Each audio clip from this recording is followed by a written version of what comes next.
Boa tarde a todos e todas. Quero declaro aberto nossos trabalhos. A comissão especial destinada a promover estudos para a reformulação do ensino médio. Quero passar para o item da audiência pública. Primeiramente, pedir desculpa pelo atraso, porque hoje eu estava coordenando uma mesa da Anvisa, um seminário sobre inclusão produtiva e segurança sanitária. E os expositores acabaram empolgando um pouco com o debate e eu acabei me atrasando. Mas eu quero aqui, com muito carinho, convidar para sentar-se à mesa, né, o professor João Batista de Oliveira, né, presidente do Instituto Alf Beto.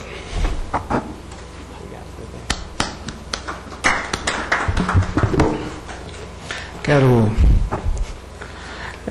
passar a palavra para a gente possa dar início. Ele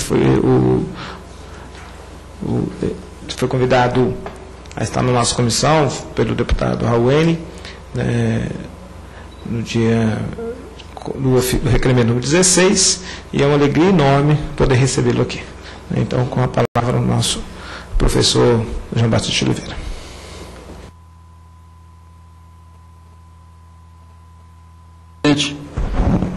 Eu vou ser breve, embora o assunto que é alvo dessa comissão merece um tratamento mais objetivo e mais veloz por parte da Câmara, por parte do governo, por parte da sociedade. Eu vou falar em três partes. Primeiro, brevemente, mencionar os modelos existentes de ensino médio. Segundo, apresentar alguns dados que eu creio que são importantes para o trabalho dessa comissão considerar. E terceiro, concluir lançando aqui 3 ou 4 provocações para reflexão dos parlamentares. Basicamente, se você olhar no mundo, você pode dividir em 3 estratégias ou políticas de ensino médio.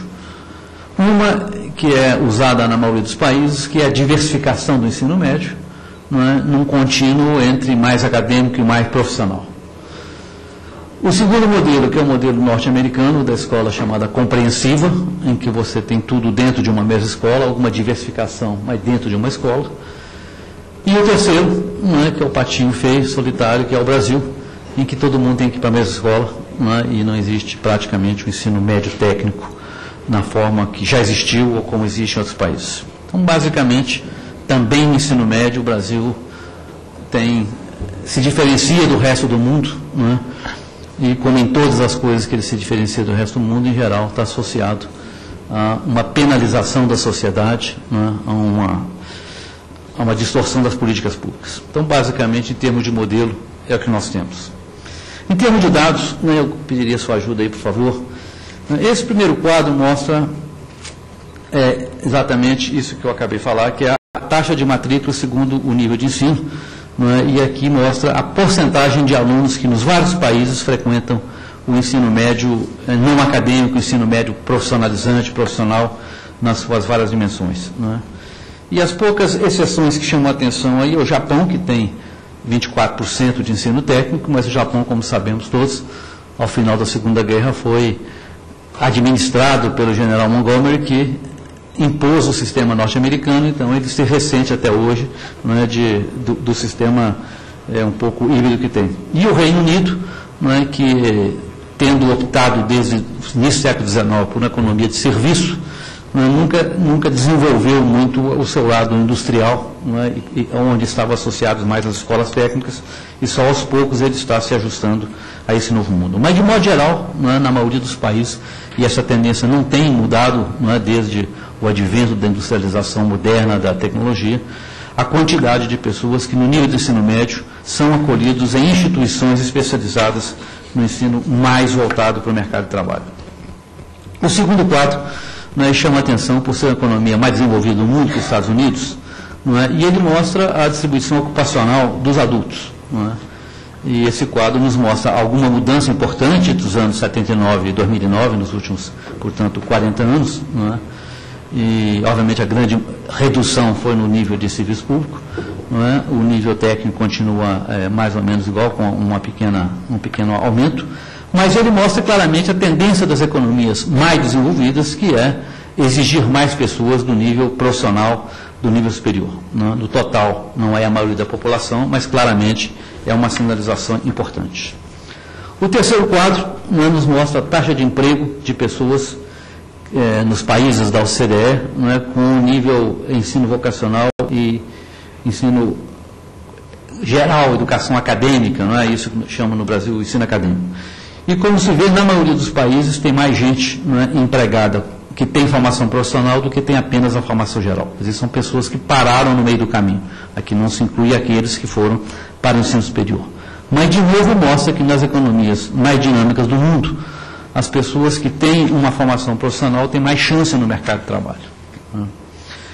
O quarto quadro, já chegando à realidade brasileira, ele é aquele que eu acho que devia merecer mais atenção dos legisladores brasileiros e dos responsáveis pelas políticas públicas. Esse quadro é impressionante. Se você pegar a PNAD de qualquer ano, você vai ver que isso se repete. O que ele mostra? Rendimento de pessoas que concluíram o ensino fundamental, não é que a média em 2011 era R$1.000. Rendimento das pessoas que concluíram o ensino médio, a quarta linha, 1.294, ou seja, tem uma taxa de 30% de ganho, não é, por ter ensino médio. E rendimento do ensino superior, 3.700. Quer dizer, há um prêmio fortíssimo para quem conclui o ensino superior e, portanto, há uma atração. As pessoas, opa, se eu estudar mais 4 anos, eu vou triplicar meu salário para o resto da vida. A taxa de retorno é brutal. O que é que as pessoas não olham? As pessoas não olham duas coisas.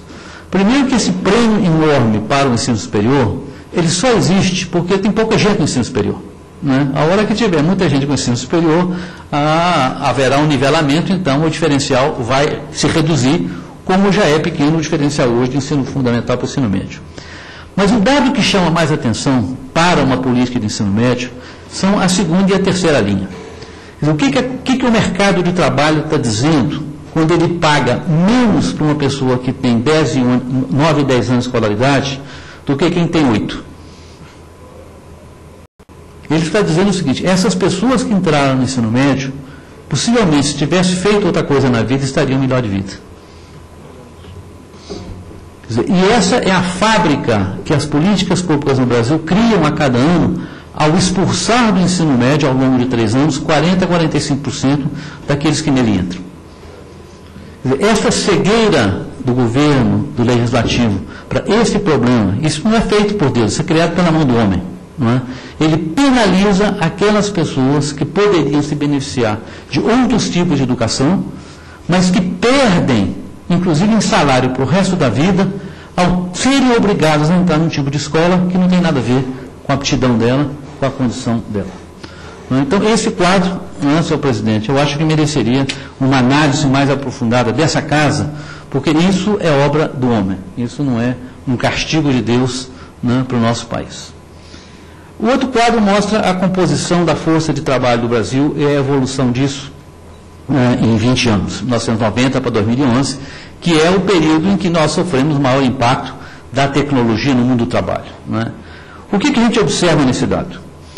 Um crescimento grande da força de trabalho, aí em 2011, 90 milhões, um crescimento menor das pessoas de ensino fundamental, embora as pessoas com ensino fundamental ainda sejam quase 70% da força de trabalho no Brasil. Ou seja, a nossa economia ainda demanda e paga fundamentalmente pessoas que têm nível de fundamental. Não temos muitos empregos além disso. No ensino médio ou técnico, nós temos também um aumento maior do que no ensino fundamental, de 1,7%, e essa força de trabalho também ainda representa um conjunto muito grande. Ou seja, se a gente somar ensino fundamental e médio, nós estamos com 80 milhões, quase 80 de 90 milhões das pessoas no Brasil só conseguem empregos no mercado de trabalho que exigem ou ensino fundamental ou ensino médio. Essa é a economia que nós temos. Mas nós dizemos, não, todo mundo tem que ir para a universidade. E penalizamos aqueles que não concluem o ensino médio. Então, esse é o problema da política de ensino médio no Brasil, é resumido nisso. Obviamente, temos um aumento de pessoas com nível superior e de gestores, obviamente, e isso vai aumentar nos próximos anos, a gente já viu como é o quadro dos Estados Unidos, mas no total ainda não passa pouco mais de 10% do total dos empregos oferecidos pelo tipo de economia que nós temos. Não é? Um outro quadro, né, mostra o lado do mercado de trabalho, né, da população de 15 a 17 anos, que seria a população da idade correta para o ensino médio, né, e que nós temos aí, entre os que só estudam, né, 6 milhões e meio de 10, 65%, portanto, né, mas desse total, 3 milhões ainda estão no ensino fundamental. Né, quer dizer, o país tem uma política, né, de botar todo mundo na escola, não ensinar e reprovar. Né, e se diverte com essa política, né, e fica criando um punhado de remendos para isso. Então imaginem, quase metade dos jovens de 15 a 17 anos que deviam estar no ensino médio ainda se encontram no ensino fundamental.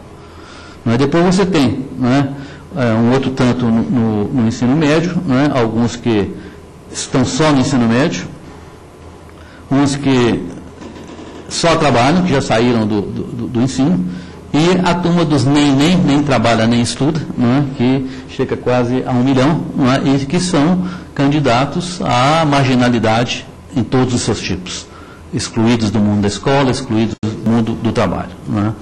Então esse é um quadro negro, né, quer dizer, em que nós temos e teremos nos próximos anos milhões de pessoas que já chegam tarde ao ensino médio e que serão submetidos a um sistema que a elas não serve, dos quais serão expulsos e que vai prejudicá-las o resto da vida no mercado de trabalho. Né? Bom, depois nós temos esse fenômeno, né, da imigração, né, as autorizações de trabalho concedidas aos estrangeiros, né, que tem aumentado razoavelmente, ainda é pequena a imigração no Brasil, né, mas tem aumentado. E no quadro seguinte, né, que mostra que tem sempre houve, né, uma predileção para as pessoas de nível superior e nível técnico.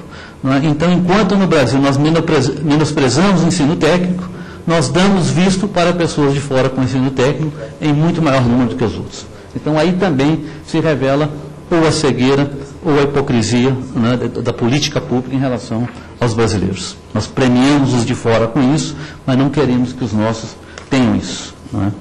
Então, esses são os dados, né, que me parecem pertinentes para essa discussão. A única outra informação que eu acrescentaria são os dados do estudo recente do CNI, né, mostrando que os alunos egressos do Sistema S têm uma maior chance de empregabilidade, maior rapidez para conseguir emprego no mercado de trabalho e 25% de bônus em relação a outras pessoas com nível técnico. Né. Então, nós temos todas as razões do mundo, né, os modelos de outros países, as evidências do mercado de trabalho do nosso país e de outros, né, que sugerem que seria muito mais adequado para a economia e para as pessoas que tivéssemos uma enorme diversificação no ensino médio e que metade ou mais desse ensino fosse voltado para as ocupações para as quais existe emprego, para as quais existe serviço e para as quais, inclusive, a gente importa mão de obra de outros países. Então, concluindo, né, na minha terceira parte, né, a pergunta fundamental, né, as perguntas, né, me parece, né, que seriam relevantes para esse grupo do Congresso por que o Brasil é diferente de outros países? Né? Qual que é a questão? Nós fazemos isso para aumentar a equidade? Não. O Brasil é um país que é muito ruim em matéria de política de equidade. Nossas políticas sociais todas tendem a aumentar a exclusão social e a educação. Infelizmente, ela, né, da forma como ela é feita hoje, ela está dando chance para todo mundo, mas aumentando as diferenças. Então, não é por uma questão de equidade que nós promovemos um ensino médio igual para todo mundo. Não é para promover qualidade? Não. Não é. Se você compara, 9% dos alunos que terminam o ensino fundamental sabem competências matemáticas básicas. 5% sabem no sinal do ensino médio. Então, não é para melhorar a qualidade que a gente faz esse tipo de política. Não é? Então, eu fico pensando, indagando, né, e provocando aqui a reflexão de vossas excelências. Né? Quais que seriam possíveis causas? Né? Por que o Brasil insiste em andar na contramão do mundo, atropelando a sua população jovem? Né? Uma seria a questão cultural. Né? Quer dizer, o brasileiro tem uma dificuldade com o trabalho, sobretudo o trabalho que suja a mão. Né? Ele tem dificuldade de lidar com isso. Nós vimos agora a PEC das domésticas, toda essa questão. Tudo que é trabalho não é um assunto muito tranquilo no país e tudo que é trabalho manual parece que é de segunda classe, ou é considerado de segunda classe. Não é? Depois tem o corporativismo, né? As matérias, aí o deputado vota, inclui o canto, o desenho, a arte, a música e tal, aí tem 3 matérias, 15 matérias, 18 matérias, né? Ninguém está pensando nas pessoas, está pensando nos grupos de pressão que enchem essa casa aqui, né? E fazem votar, não é? Um terceiro seria, né, a qualidade da reflexão, sabe? Falta reflexão sobre a questão, né, uma teimosia, não, esse é o caminho, o resto do mundo está errado, nós é que sabemos, nós é que temos a grande luz. Né? Mas talvez outras explicações, né, o problema do entendimento da sociedade, porque se você pega um jovem e mostra para ele, olha, quem tem ensino superior ganha 3 vezes mais do que quem tem ensino médio, ele vai ficar tentado. O que ele não sabe é que ele vai morrer no meio do caminho. Né? E que no pau de sebo só tem um que sobe, os outros todos descem. Né? Então, quer dizer, a falta de esclarecimento, quando você mostra o número e não explica aos outros, numa sociedade pouco esclarecida, pode explicar um pouco disso. Não é? E, eventualmente, oportunismo. Não é? Quando você vê, por exemplo, não é? A Confederação das Indústrias, não brigar por isso, e ela que paga o custo dessa educação mal feita, porque ela tem que fazer o retrabalho, é estranho. Né? Quer dizer, será que ela, por ter uma brecha aí no Pronatec, ela fala, não, eu ganho meu dinheiro aqui, vou ter mais uma comissãozinha aqui, deixa aqui que eu me viro. Não é? Então, quer dizer, não dá para explicar, né, por que é que um país como o Brasil não se incomoda, né, de ser diferente do resto do mundo, o único que é dessa forma, que atropela a sua população, né, que causa estragos brutais na vida das pessoas e não se dá conta disso. Não é? Quer dizer, continua insistindo nesse modelo único de ensino médio. Não é? Bom, essa é uma pergunta que acho que cabe a vossas excelências aprofundar. A outra é, por que é que a taxa de retorno do ensino médio é maior do que o ensino acadêmico, mesmo no ensino médio? Quer dizer, quem faz ensino profissional ganha mais do que quem não faz ensino profissional para o mesmo nível de escolaridade. Não é? E aí tem uma reflexão muito importante, não é? Que a educação, nós todos sabemos, todo mundo sabe isso hoje, tem um desempenho, um impacto no cognitivo muito grande. Né? Ela dá habilidades, dá conhecimentos, nós sabemos que isso transforma em dinheiro. Mas no caso do trabalho, da formação profissional, né, os fatores não cognitivos da escola possivelmente são muito mais importantes. E eles são tão mais importantes quanto menor é o nível cognitivo da tarefa.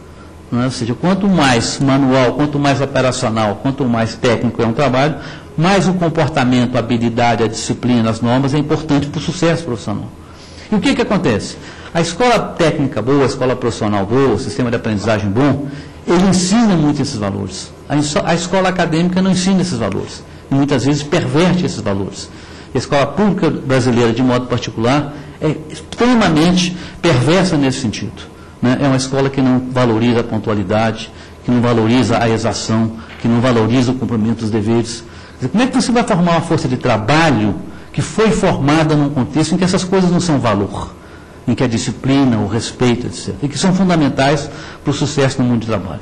Então, uma das razões, né, pelas quais a formação profissional é um mecanismo adequado, né, de gerar renda para as pessoas, é que, além de habilidades cognitivas e técnicas importantes, ela é melhor para ensinar habilidades não cognitivas do que a educação acadêmica, tal como nós a concebemos, pelo menos, e fazemos no Brasil. Bom, eu os deixo com essas 2 reflexões e com algumas sugestões. Quer dizer, o que precisa ser feito, né? Se Vossa Excelência pudesse ter o poder da caneta aqui, né, e propor. Quer dizer, a primeira coisa que o Brasil precisa de fazer, o dia que tiver consensos mínimos sobre a questão, é mudar a LDB. Né? Quer dizer, a LDB tem que dizer que o ensino médio, como em todo mundo, tem que ser diversificado, né? Tem que ser amplamente diversificado. Né? Uma segunda, e aí vem todas as aplicações disso, né? Mudança importante seria a lei do estágio. Né? A lei do estágio que Vossas Excelências aprovaram não permite que o estagiário trabalhe. Né? Você não pode chegar perto do trabalho, você tem que ficar a 10 metros do trabalho, 20 metros do trabalho. Você não pode formar uma cultura de trabalho se não ensinar as pessoas a trabalhar.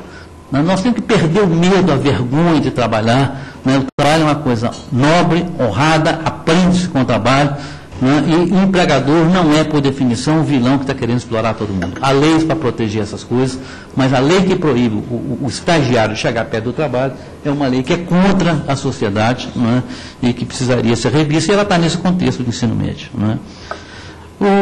O terceiro, né, que é a lei da aprendizagem, né, que nós tínhamos um mecanismo de aprendizagem interessante, hoje não temos mais, né, porque a lei dificulta isso aí. Né, E o Pronatec, né, que como o FAT, que todos os antecessores deles, é um desvio de orientação, né, é um remendo de uma coxa que não está bem construída e que distrai o país, né, da sua grande missão, que é o ensino técnico.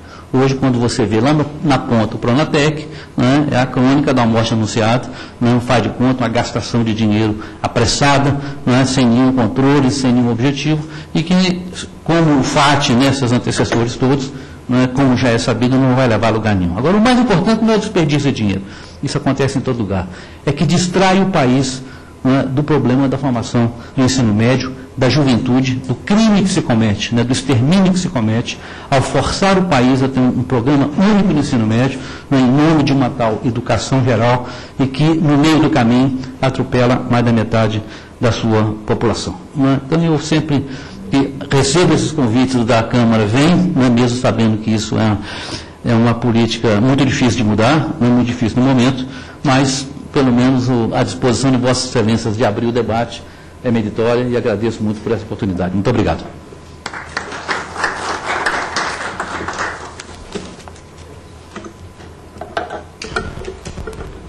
Quero agradecer, né, a bela contribuição do professor João Bastante Oliveira, presidente do Instituto Alfio Beto. Dizer que nós estamos entusiasmados, né, assim, nós estamos acreditando que vai mudar alguma coisa do ponto de vista do encaminhamento ao término desta comissão. A gente tem buscado uma articulação conjunta, né, com todos os secretários estaduais de educação. Vamos promover uma rodada de debate juntamente com os secretários em cada estado, e temos também estabelecido um debate compartilhado, vamos dizer assim, com o Ministério da Educação, até porque o senhor expôs muito bem. Todos os indicadores, né, são péssimos, vamos dizer assim, do futuro atual do ensino médio, né?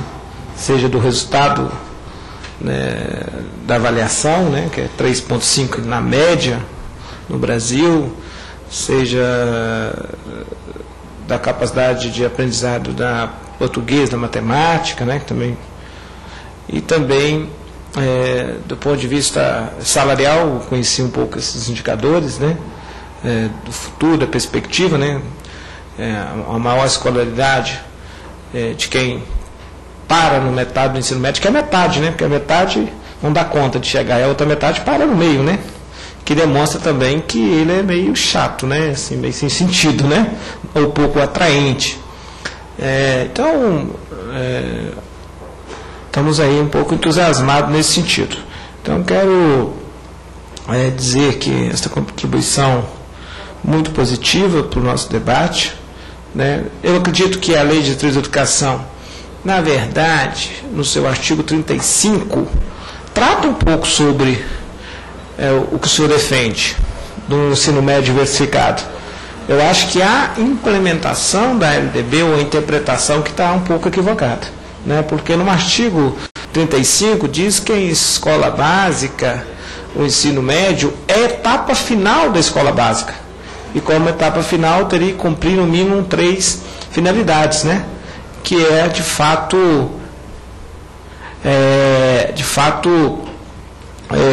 preparar o jovem para a continuidade do ensino, né? Que eu acho que é uma parte, que chamamos de propedêutico, né? Conhecimentos gerais, mas também diz que é importante desenvolver as habilidades laborais, preparar o jovem para o mundo do trabalho, né? E depois também formar um jovem crítico, né, com exercício pleno da sua cidadania. Eu acho que nós paramos na primeira, né? Ou seja, talvez pelo conjunto de política que nós estamos criando, até o próprio Enem, que eu defendo, mas o Enem ele vem reforçando esse aspecto da escola de ensino médio como uma escola de conhecimentos gerais, né, propedêutico, e de fato nós não conseguimos diversificar o ensino médio no Brasil. Então esse é o grande desafio, ou seja, a grande perspectiva mesmo é uma escola integral e integrada, né?